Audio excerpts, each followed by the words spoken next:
Renovación. Canciller Delcy Rodríguez pidió cambios estructurales al nuevo secretario general de la OEA. Incrementan la seguridad. Fuerza Armada Nacional reforzó vigilancia en todas las fronteras del país. De cara a la Cumbre de las Américas, Panamá asegura que trabaja para promover el diálogo entre los Estados Unidos y Venezuela.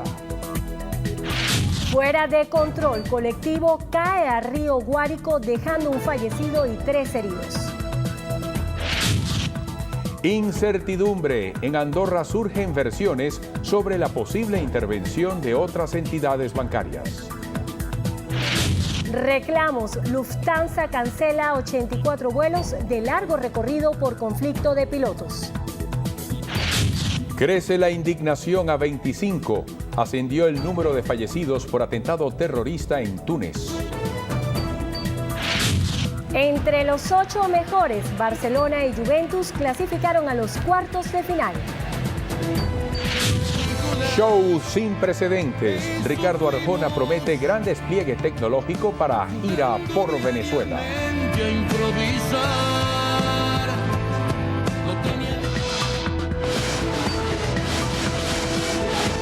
Noticiero Venevisión. Información justa y balanceada. ¿Qué tal, amigos? Tengan todos muy buenas tardes. Gracias por acompañarnos en la presente emisión de su noticiero Venevisión. Hoy día de San José. Eduardo, felicitaciones. Eduardo José Rodríguez Yoliti. Así lo dije yo en el resumen, haciendo énfasis en ese José. Qué bueno, y en Trina María. Así es, mira, María y José. Más nada, casualidades de esta vida. Felicitaciones a todos los José en este día, que es también del artesano por aquello de San José. Y también San José es el patrono de todos los trabajadores. Qué bueno, qué bueno. Vamos al detalle de las informaciones. Durante su intervención en la sesión extraordinaria del Consejo Permanente de la OEA, la canciller de la República, Delcy Rodríguez, aseguró que con el decreto emitido por el presidente de los Estados Unidos, Barack Obama, se califica a Venezuela como una amenaza, se pretende desconocer al gobierno venezolano y el papel de sus instituciones. Escuchemos parte de sus declaraciones. Estamos hablando con hechos históricos. No estamos elucubrando, no nos estamos imaginando. Estamos diciendo, si permanente y reiteradamente la historia nos ha mostrado esto, nosotros alertamos que esa es la amenaza real que se cierne hoy contra Venezuela, contra su gobierno legítimo y contra su pueblo.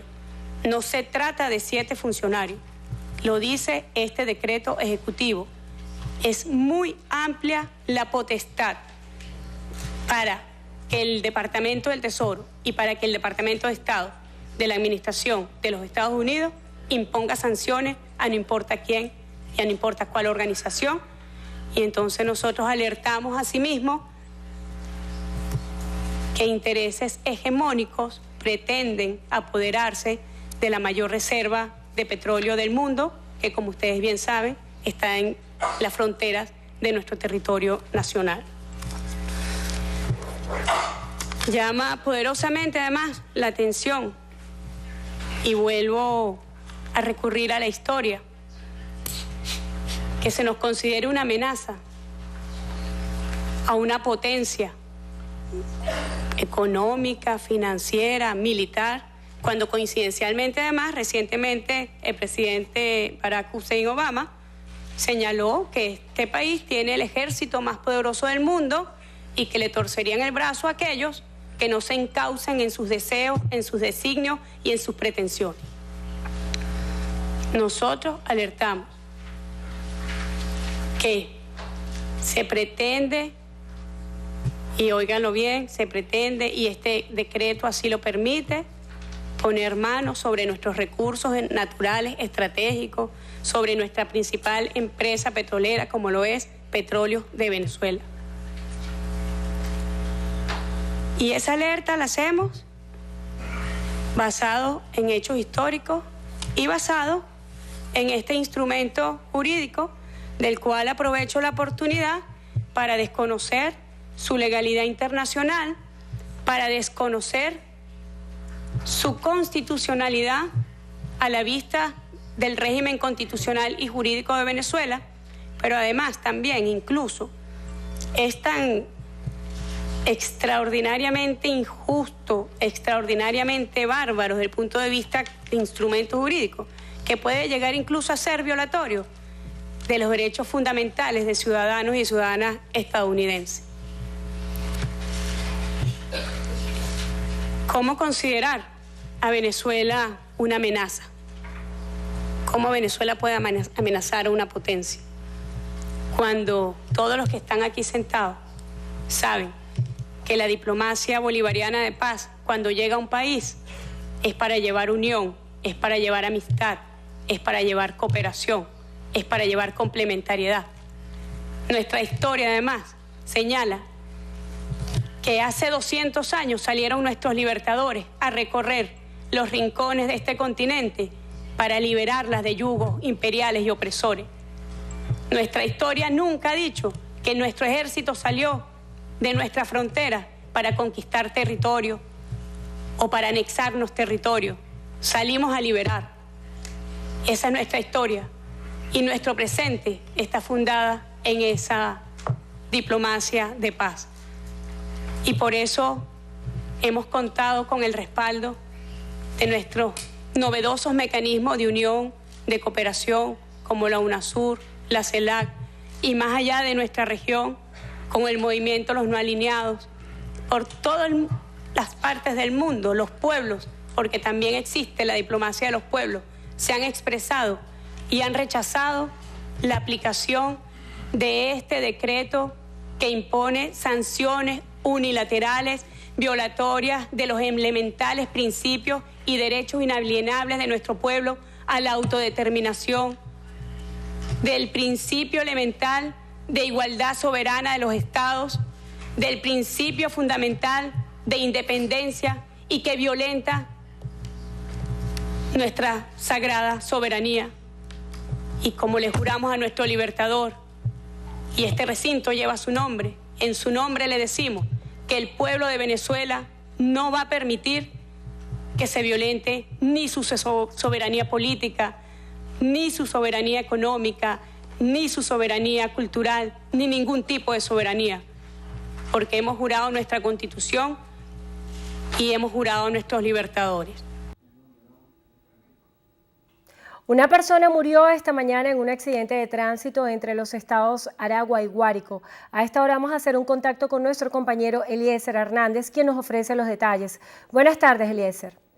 Sí, así es. Muy buenas tardes. Gracias por el contacto a esta hora. El hecho ocurrió en la carretera que comunica los estados Aragua y Guárico y concretamente en el sector de La Puerta, cuando un vehículo que cubría la ruta entre Las Minas y San Juan de los Morros perdió el control y fue a caer al fondo del río Guárico. Según se pudo conocer, esta situación ha arrojado como resultado una persona fallecida identificada como Cira Sánchez, de 20 años de edad, y otras 13 lesionadas que han sido trasladadas a los distintos centros asistenciales del estado Guárico, atendidos por supuesto por las autoridades regionales con competencia en la materia. Se espera que en los próximos minutos se puedan obtener mayores detalles de este accidente que hoy enluta a una familia venezolana. Es el aporte informativo que tenemos desde el estado Guárico. Con ello les invitamos a continuar con más de la emisión meridiana de su noticiero Venevisión. Volvemos a Caracas. Muchísimas gracias, Eliezer. 3 miembros de la oposición fueron liberados. Todos habían sido detenidos durante las protestas del año pasado contra el gobierno del presidente Nicolás Maduro.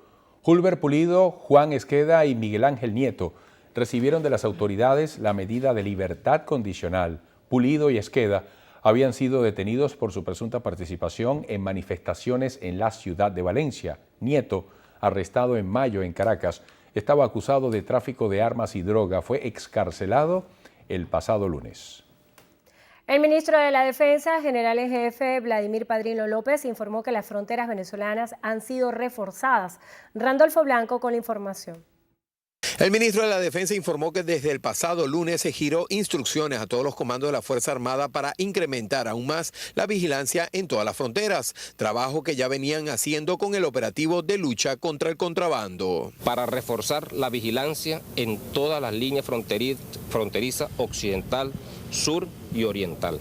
Y también, por supuesto, todas las acciones que está haciendo y los ejercicios que están haciendo la Armada Bolivariana en toda la fachada caribeña y atlántica. Es decir, que nuestras fronteras, podemos decir, están siendo resguardadas están siendo reforzadas incluso con otras acciones adicionales que posiblemente en el futuro ya las pueda informar a todo el pueblo de Venezuela. El general Padrino López asistió a las prácticas de la primera Brigada de Infantería de Marina en la base Agustín Armario de Puerto Cabello, en donde se hicieron las pruebas de los vehículos anfibios obtenidos recientemente por el gobierno venezolano. En el pueblo uniformado hay una profunda indignación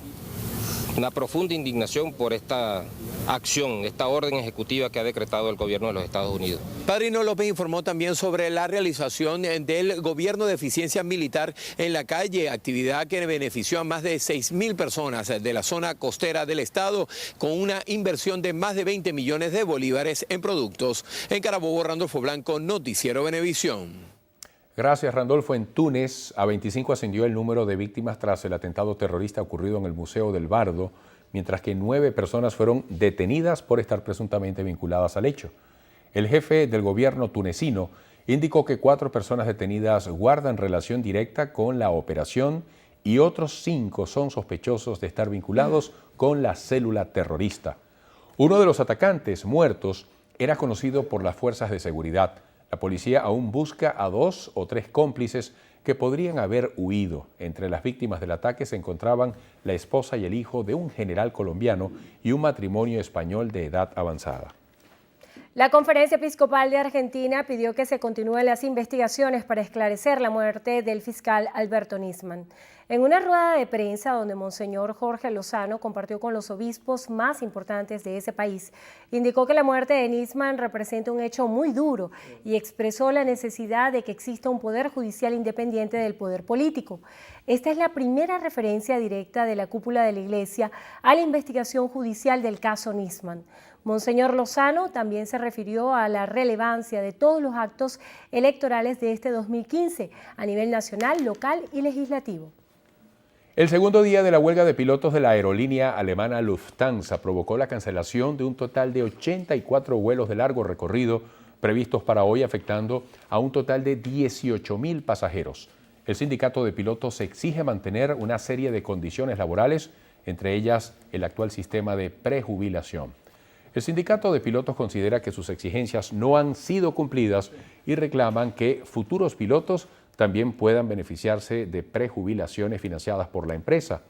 A pesar de la huelga convocada, cerca de 43 aviones despegarán de Alemania, lo que supone la mitad de los vuelos previstos. Los aeropuertos de Frankfurt y Múnich son los principales afectados por la 12ª huelga en el transcurso de un año. Michael Fitzpatrick, embajador de Estados Unidos ante la OEA, reiteró que el gobierno estadounidense no quiere una Venezuela inestable y desmintió que su gobierno esté preparando una invasión a nuestro país. Escuchemos. Algunos han interpretado el lenguaje de la IPA fuera de contexto, diciendo de que Estados Unidos tiene las intenciones de interferir territorialmente con Venezuela. Quiero decirles inequívocamente que ese no es el caso. Estados Unidos no está preparando una invasión militar, no quiere desestabilizar ni derrocar el gobierno de Maduro. No estamos participando en una conspiración internacional para perjudicar a la economía o al pueblo venezolano.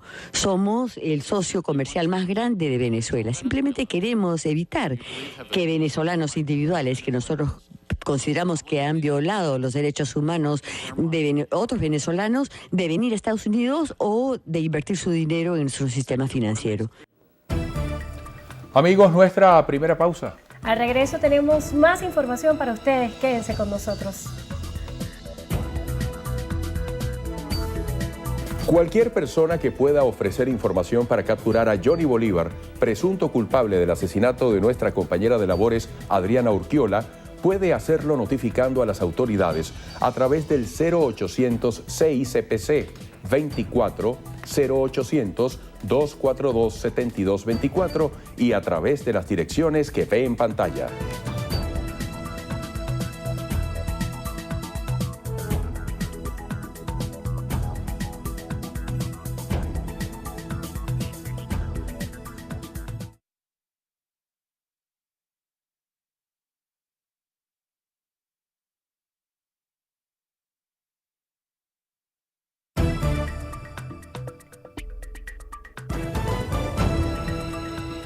Continuamos con más información. A un mes de la detención del alcalde metropolitano Antonio Ledesma, dirigentes políticos, familiares y trabajadores de la alcaldía piden su libertad. Carla Salcedo Flores se encuentra en el Rosal y desde allá nos comenta. Adelante, Carla. Así es, buenas tardes. Gracias por este contacto que hacemos desde el Rosal. Y es que el día de hoy un grupo de trabajadores de la alcaldía metropolitana de Caracas, así como dirigentes políticos y sindicales, han hecho acto de presencia en la mañana de hoy acá en una acción de protesta para exigirle a las autoridades la libertad del alcalde metropolitano de Caracas, Antonio Ledesma. Hoy estamos aquí, los equipos y nuestros trabajadores, diciéndole que estamos seguros de que vamos a liberarlo. Liberen a Ledesma.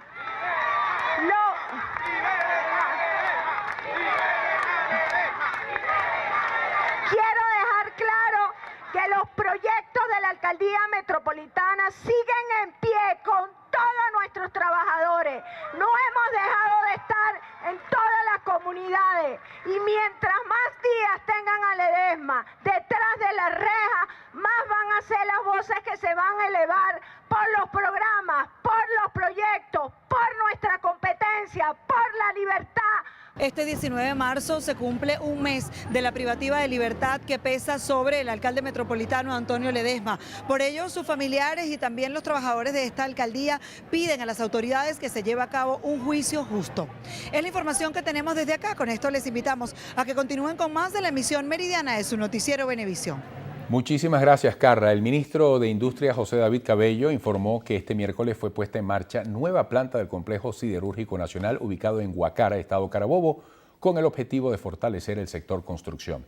A través de su cuenta en Twitter, Cabello explicó que esta nueva fábrica incrementará la producción de cabillas para suplir a las grandes misiones o programas sociales del Estado, como la Gran Misión Vivienda Venezuela y la Gran Misión Barrio Nuevo, Barrio Tricolor.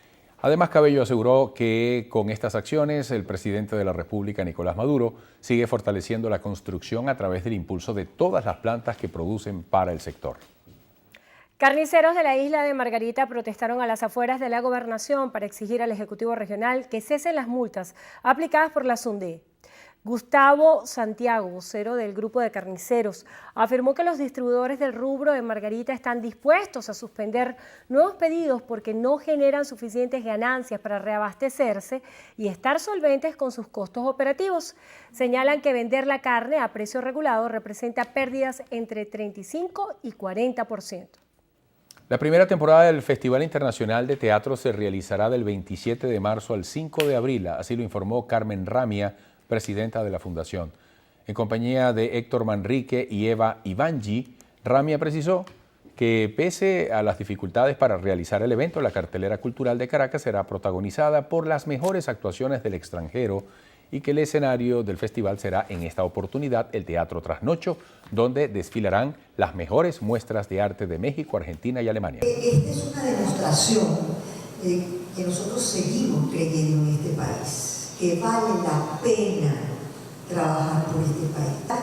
Representa no solamente la maravilla de ver cosas importantes ahora que es tan difícil salir y traer compañías del exterior, sino que además es la alegría de poder encontrarse, disfrutar y ver cosas que nos van a marcar porque son grandes trabajos.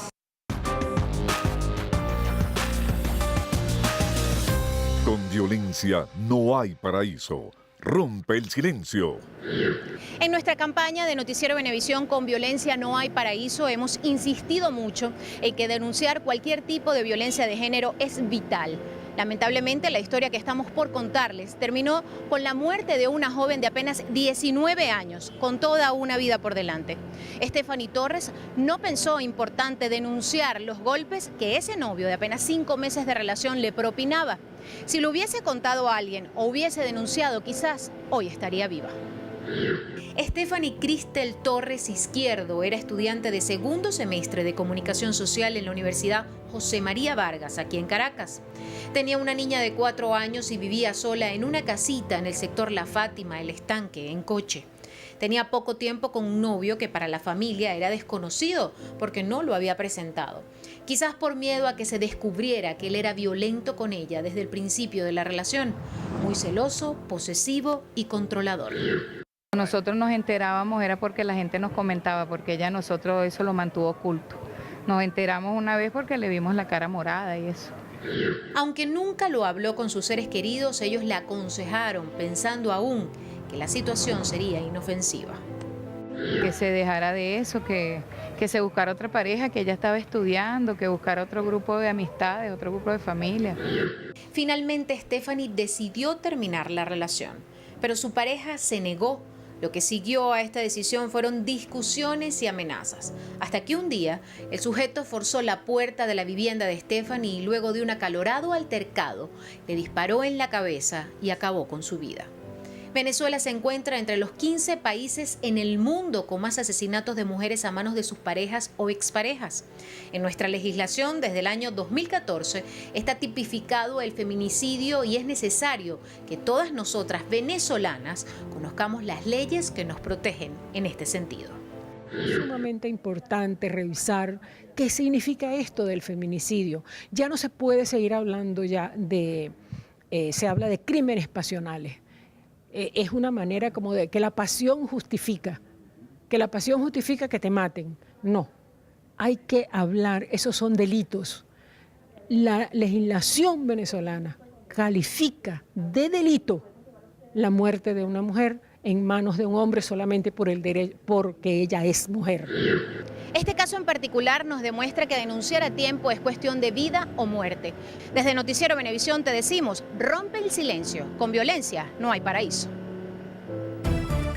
Amigos, otra pausa y regresaremos.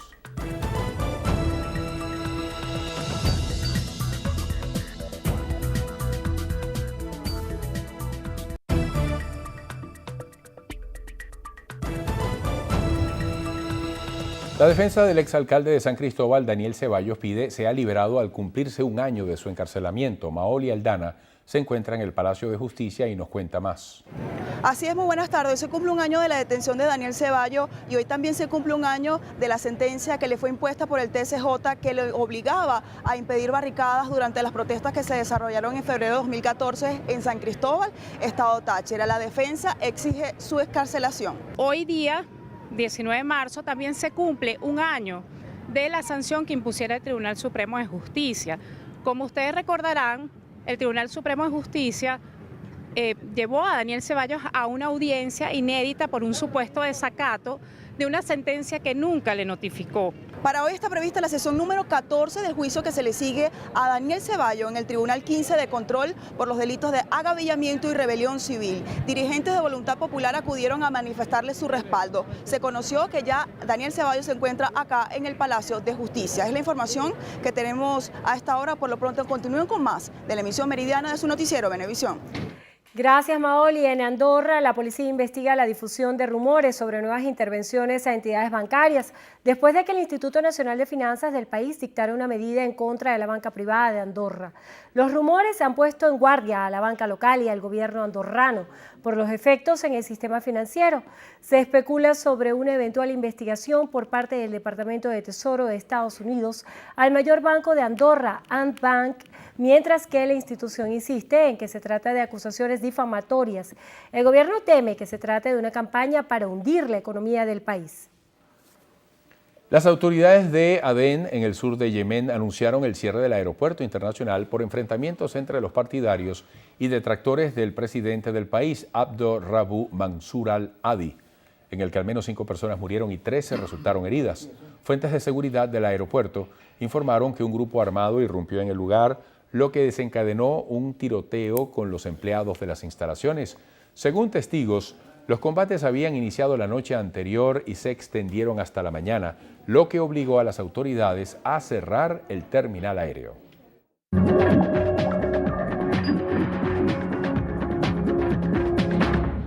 En Phoenix, la policía detuvo a un sospechoso de matar a una persona y herir a otras 5 en una serie de tiroteos en la localidad de Mesa. El hombre de 40 años y de origen anglosajón resultó detenido por el equipo de armas especiales cuando se encontraba escondido en un complejo de apartamentos. La policía presume que el individuo intentó robar a una pareja en un hotel donde 2 mujeres resultaron lesionadas y un hombre falleció a causa de los disparos. Luego el pistolero se dirigió a un restaurante local donde robó un vehículo y se dirigió hacia el complejo donde disparó a otras 2 personas. La identidad del sospechoso no ha sido revelada. En Cuba, representantes de las FARC criticaron a la Comisión Asesora de la Paz creada por iniciativa del presidente colombiano Juan Manuel Santos por considerarla excluyente. Señalan además particularmente la falta de presencia de las nuevas fuerzas políticas y sociales del país.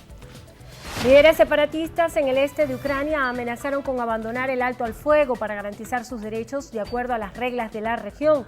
Los rebeldes presionaron por una revisión de la Constitución para descentralizar el poder. Autoridades estadounidenses y niponas están tras la pista de los autores de amenazas de muerte contra la embajadora de Estados Unidos en Japón, Caroline Kennedy, hija del expresidente John Fitzgerald Kennedy. Estas amenazas coinciden con la visita de la primera dama de Estados Unidos, Michelle Obama, a Japón en una visita de 5 días.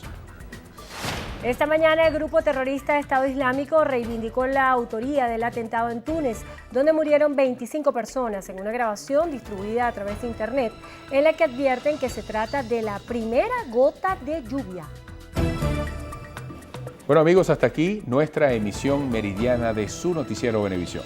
Gracias por acompañarnos.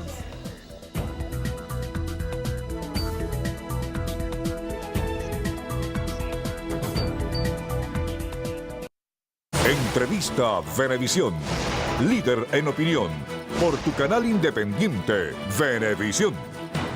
Tal como lo hemos anunciado, hoy compartiremos con Blanca Ecaut, diputada ante la Asamblea Nacional, presidenta de la Comisión del Poder Popular y Medios de Comunicación y además es coordinadora nacional del Gran Polo Patriótico Simón Bolívar. Bienvenida a Entrevista Venevisión. Muchísimas gracias.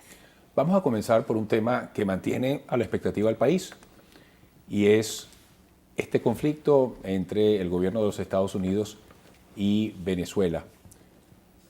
Ha ido tomando determinada orientación y, por supuesto, cualquier venezolano se pregunta a esta hora en qué puede parar el asunto. ¿Cuál es su lectura? Bueno, es una sorpresa no solo para Venezuela, para el mundo entero. Se han pronunciado países en Europa, en África, en toda América Latina, en Asia, justamente porque es increíble un pronunciamiento, una declaración, un decreto, no solamente por el carácter injerencista que significa decretar, hacer leyes sobre otro país sobre el cual no tienen ninguna jurisdiccionalidad, sino que además esto sea una agresión de la magnitud que ha sido esta intervención del señor Barack Obama de acusar a Venezuela como una amenaza. Venezuela ha destacado en la diplomacia mundial, más bien por ser un país que busca vías pacíficas para la solución de los conflictos. Por primera vez somos parte del Consejo de Seguridad con una votación altísima por países del mundo. Y abrió Venezuela el siglo XXI por la vía pacífica. Fue este proceso, cerrando el siglo XX y abriendo el siglo XIX, el que le dio una alternativa a los pueblos para transformar la sociedad por vías constituyentes, legales. Y es efectivamente sorprendente que un país con una larga tradición, además de pacifismo, los únicos momentos en los que hemos participado en acciones de guerra fue justamente en nuestro proceso de independencia, pero salimos de nuestras fronteras al frente de nuestro libertador Simón Bolívar a liberar naciones y jamás apropiarse de ningún territorio ajeno. Entonces, Venezuela no tiene ningún elemento que pueda ser cuestionado, que pueda ser juzgado y de ninguna manera calificado como amenaza por nadie. Venezuela es un país más bien de esperanza para esta humanidad. Así que es sorprendente y bueno, yo creo que todos los venezolanos, al margen de qué posición ideológica tengamos, al margen de qué mirada o percepción tengamos del gobierno, de la propuesta del Plan de la Patria o de la Revolución, ningún venezolano, ninguna venezolana puede querer un escenario de guerra o de violencia para el país. La única forma de preservar la paz, la única manera de garantizar la paz es con la soberanía. Un país que pierda su capacidad de decidir de manera autónoma y soberano su destino es un país que puede ser condenado a la violencia, a la guerra, a la pérdida definitiva de su condición de república libre. Así que en este momento los venezolanos y las venezolanas lo único que podemos es movilizarnos en función de que se derogue ese decreto, de que ese decreto que es cuestionado por los propios ciudadanos de Estados Unidos que de ninguna manera consideran a Venezuela una amenaza y que no quieren que se abra una acción violenta en este continente, un continente que hemos todos los latinoamericanos en UNASUR, en la CELAC, hemos pedido que sea una región de paz, se genere una situación de conflicto. Una situación de conflicto en Venezuela sería una situación de violencia para toda América Latina. Sería la caída de estos proyectos de soberanía, de autonomía, en un mundo capitalista que está en crisis y donde la única forma de preservarse de esa crisis es garantizando la soberanía de los pueblos y el control de los recursos, en este caso de los recursos energéticos, que son vitales para nuestro país. Quería ir a ese punto que tocó. La solicitud que está haciendo el gobierno de Venezuela para que se derogue ese decreto. Viene pronto el escenario de la Cumbre de las Américas. Ayer veíamos en el seno de la OEA a nuestra canciller Delcy Rodríguez fijando posición sobre el tema.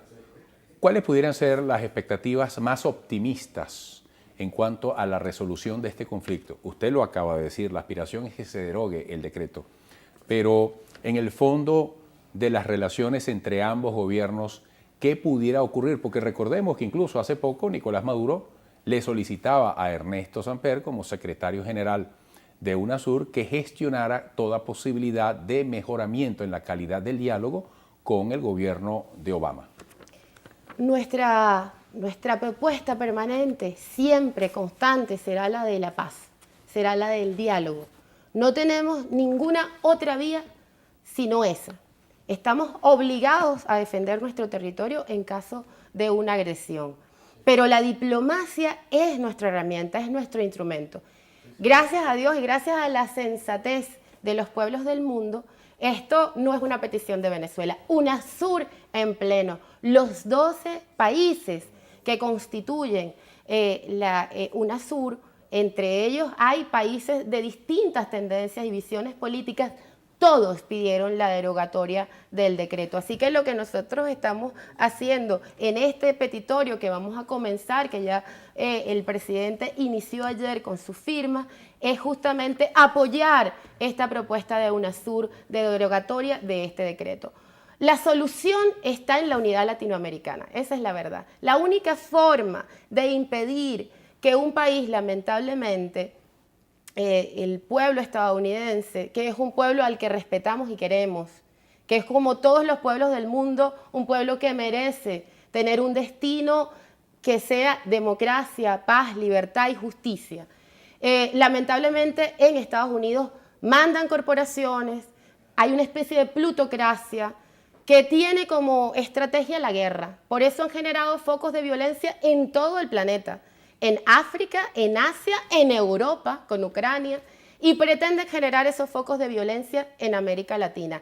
Ante la incapacidad, porque en este momento hay un conflicto que es intercapitalista, el modelo económico de Estados Unidos, el imperio norteamericano, no tiene la capacidad de competir contra las economías emergentes, los BRIC, entre otros. Entonces, ante esa situación, parece que su única salida es la estrategia bélica. Son grandes productores de armas, grandes vendedores de armas, pero además desestabilizar esas economías le permite a ellos lograr un nivel de estabilidad para ellos. Lo que hicieron fue un error, porque aunque esta estrategia de los Estados Unidos para su estrategia de guerra es apropiarse, ocupar las reservas petroleras más grandes del planeta, que son las nuestras, esa estrategia lo que está generando es una unidad indisoluble de América Latina y además una alerta en los países del mundo. Poseer las reservas nuestras es estimular esa vocación bélica de la plutocracia norteamericana. No se mueven ni los aviones, ni los tanques, ni los barcos, ni los misiles sin energía.